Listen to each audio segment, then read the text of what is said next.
এই আরো ইয়ারোরা যদি আইপ্যাকের কথা শুনে চলেন, রাজনৈতিক আনুগত্যের বশবর্তী হয়ে যারা ওই 13টা প্রপার ডকুমেন্ট দিতে পারছেন না, বিডিওদের ডিএমদের চাপে, নন্দিনী চক্রবর্তী মুখ্য সচিবের চাপে আমি আবার আসব, এলে দেখে নেব, বা মমতা ব্যানার্জিকে খুশি করার জন্য যদি চেষ্টা করেন তাহলে কিন্তু ভুল করবেন, এবং তারাও কোর্ট কন্টেম্পটের আওতায় আসবেন। আমাদের পূর্ণ নজরদারি আছে, থাকবে। আজকে একটু আগে ইলেকশন কমিশনের পক্ষ থেকে একটা অর্ডার বেরিয়েছে। ইলেকশন কমিশন আজকে একটু আগে 10ই ফেব্রুয়ারি, আজকে মধ্যাহ্নে disposal of enumeration forms in conformity with the solemn order of Honorable High Court regarding, এখানে অ্যাডিশনাল চিফ ইলেকটোরাল অফিসার সই করেছেন সব ইআরওদের উদ্দেশ্যে। আমরা এটাকে ওয়েলকাম করি।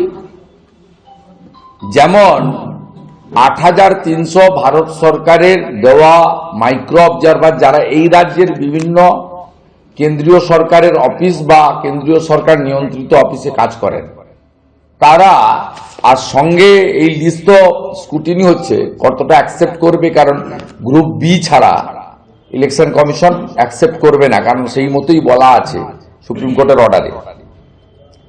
যে কজনকে অ্যাকসেপ্ট করবেন তারা মাইক্রো অবজারভারদের সাথে ইআরও এবং এইআরওদেরকে সাহায্য করবে।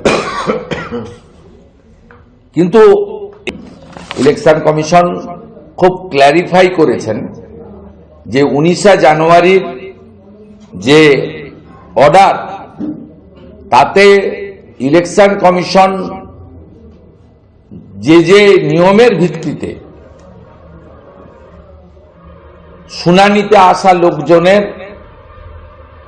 কাগজপত্র নিয়েছে এবং তার নাম অ্যাকসেপ্ট করবে বা রিজেক্ট করবে, এক্ষেত্রে কিন্তু সুপ্রিম কোর্ট ইলেকশন কমিশনের যে গাইডলাইন তাকেই কার্যত সিলমোহর লাগিয়েছিল।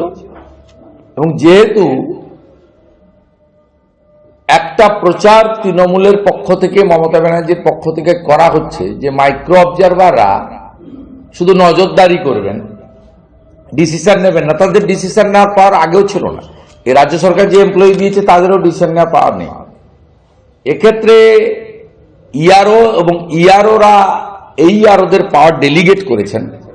তারা দুটো ওয়ার্ডের মধ্যে একটা ওয়ার্ড রাখবেন, স্যাটিসফাইড হলে অ্যাকসেপ্ট, স্যাটিসফাইড না হলে রিজেক্ট। আমি আজকের এই প্রেস কনফারেন্স করছি একটু আগে প্রকাশিত ইলেকশন কমিশনের কলকাতা অফিস, পশ্চিমবঙ্গ অফিসের যে সার্কুলার, এটা অনেক সময় ডিএমরা চেপে রেখে দেয়, ইআরও এবং এইআরও পর্যন্ত যায় না, বিএলওরাও জানতে পারে না। এসব অনেক রকম ফ্রড, ফেরেববাজি, 420 এসব করে এখানে রাজ্যে নির্বাচনকে নিয়ন্ত্রণ করা, ভোটার লিস্টকে দূষিত করা, ভোট প্রক্রিয়াকে হত্যা করা, এবং এখানে গণতন্ত্র নয় তন্ত্র বেশি চলে। মুখ্যমন্ত্রী জানেন যে তিনি সমর্থন হারিয়েছেন। এবিপি আনন্দ, এগিয়ে থাকে, এগিয়ে রাখে।